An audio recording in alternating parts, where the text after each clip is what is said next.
సిర్గాపూర్ మండలం సిర్గాపూర్ గ్రామంలో బుధవారం జిల్లా కలెక్టర్ వల్లూరి క్రాంతి నారాయణ ఖేడ్ శాసనసభ్యులతో కలిసి పలు అభివృద్ధి కార్యక్రమాలకు ప్రారంభోత్సవాలు శంకుస్థాపనలు చేశారు. గ్రామంలో నూతనంగా నిర్మించిన గ్రామ పంచాయతీ భవనం, కొత్తగా నిర్మించిన కస్తూర్బా గాంధీ బాలికల విద్యాలయ నూతన భవనాన్ని సర్వోదయ గ్రామ సేవా ఫౌండేషన్ హైదరాబాద్ వారి ఆధ్వర్యంలో ఏర్పాటు చేసిన గ్రంథాలయాన్ని ప్రారంభించారు. జిల్లా పరిషత్ ఉన్నత పాఠశాలలో అదనపు తరగతి గదుల నిర్మాణానికి శంకుస్థాపన చేశారు. ఈ కార్యక్రమంలో అదనపు కలెక్టర్ చంద్రశేఖర్, ఆర్టీఓ వెంకటేష్, మండల తహసీల్దార్, ఎంపీటీఓ, ఇతర ప్రజా ప్రతినిధులు, ఆయా శాఖల అధికారులు పాల్గొన్నారు. సిర్గాపూర్ మండల్ హెడ్ క్వార్టర్ కాకంటే ముందు కూడా చాలా పెద్ద గ్రామ పంచాయతీ ఇది. దీనికి కనీసం అంటే ఒక 11-12 తాండాలు అప్పుడు ఉండినాయి మేడం. దీనికి ఇప్పుడు సపరేట్ గ్రామ పంచాయతీలు చేయడం జరిగింది. మండల్ హెడ్ క్వార్టర్ కూడా అయింది. ఇది సపరేట్ గ్రామ పంచాయత్. తర్వాత మిగిలిన తాండాలన్నీ కలిసి 3 గ్రామ పంచాయతీలు ఏర్పడడం జరిగింది. ఎస్టీ పాపులేషన్ చాలా మంది ఎస్టీ సోదరులు ఇక్కడ నివాసం ఉండడం జరుగుతుంది. గతంలో ఒకసారి గత కాంగ్రెస్ ప్రభుత్వంలో మొత్తం ఇక్కడ 12 తాండాలకు ఎలక్ట్రిఫికేషన్ ఒకటే రోజు ప్రారంభోత్సవం చేయడం జరిగింది ఇక్కడ. దాని తర్వాత ఏదో కొన్ని రోడ్ల అక్కడక్కడ ఎస్టీ ఫండ్స్ లో రోడ్లు కూడా వేయడం జరిగింది.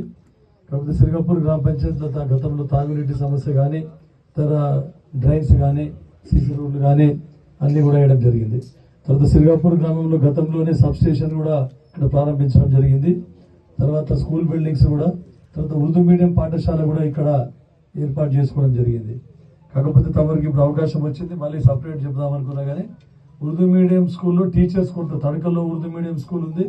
తర్వాత ఇక్కడ సిర్గాపూర్లో కూడా ఉర్దూ మీడియం స్కూల్లో టీచర్స్ కొంత ఏర్పడింది. అక్కడ నాగల్గిద్ద మండలంలో ఇంకా కన్నడ మీడియం, కర్ణాటక బార్డర్ కాబట్టి ఇది మహారాష్ట్ర కర్ణాటక బార్డర్ నియోజకవర్గం. కన్నడ మీడియం స్కూల్స్ కూడా ఇంకా ఎన్నో ఇంకా కంటిన్యూ అవుతూ ఉన్నాయి. దాంట్లో కూడా టీచర్స్ కొరత ఉంది. యాక్చువల్గా ఏంటంటే 10th పాస్ అయిన వాళ్ళు ఉన్నారు కన్నడ మీడియంలో కూడా. ఉర్దూ మీడియంలో కూడా కొంతమంది ఉన్నారు ఉపాధ్యాయులు పాస్ అయిన వాళ్ళు. వాళ్ళకి మనం ఉద్యోగాలు కల్పించే విధంగా డిఎస్సిలో పండిట్స్ కన్నడ మీడియం కానీ ఉర్దూ కానీ మనము ఆ నోటిఫికేషన్లో పొందుపరిచిన అవసరం ఉందని తమ దృష్టికి తీసుకొస్తా ఉన్నా. డిఓ గారు కూడా ఇక్కడే ఉన్నారు.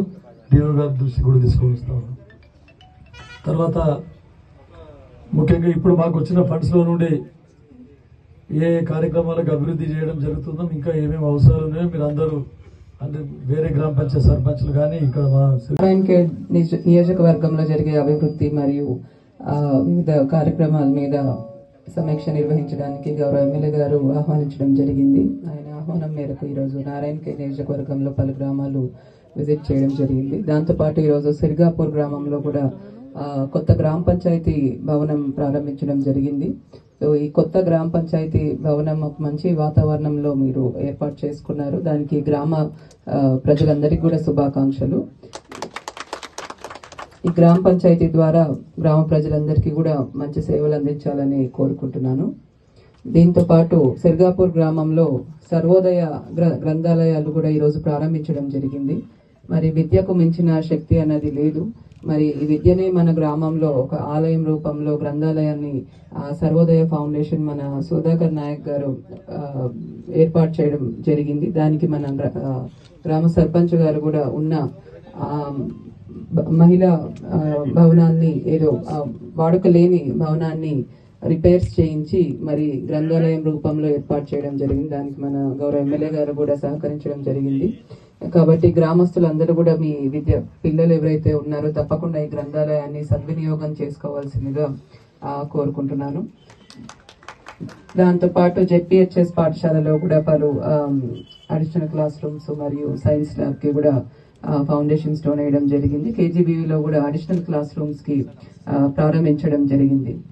మరి గ్రామ అభివృద్ధిలో కీలకమైనది ఏంటంటే ఒకటి విద్య, ఆరోగ్య రంగాలు రెండు కూడా అభివృద్ధి చెందితే గ్రామంలో ఉన్న ప్రజలందరూ కూడా మంచి అభివృద్ధి అందుతుంది. కాబట్టి మనకు విద్య, వైద్య రంగానికి సపోర్ట్ చేసే ఎమ్మెల్యే గారు కూడా ఉన్నారు. అండ్ ఎటువంటి మీకు అభివృద్ధికి కావాల్సిన సమస్యలు ఏమైనా ఉన్నా కూడా మా దృష్టికి తీసుకొస్తే తప్పకుండా అవి త్వరితగతిన సాల్వ్ చేస్తాము.